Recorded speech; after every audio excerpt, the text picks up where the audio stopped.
శ్రీలంకతోనే one day series లో భారత్ కు శుభారంభం లభించింది. ఆదివారం ఇక్కడ జరిగిన మ్యాచ్ లో భారత్ 169 పరుగుల తేడాతో శ్రీలంకను చిత్తు చేసింది.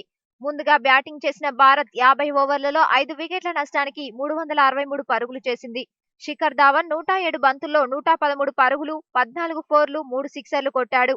అజింక్య రహానే 108 బంతుల్లో 111 పరుగులు, 13 ఫోర్లు, 2 సిక్సర్లు కొట్టి సెంచరీలు సాధించారు. వీరిద్దరూ తొలి వికెట్ కు 231 పరుగులు జోడించగా, సురేష్ రైనా 34 బంతుల్లో 52 పరుగులు, 4 ఫోర్లు, 3 సిక్సర్లు రాణించాడు.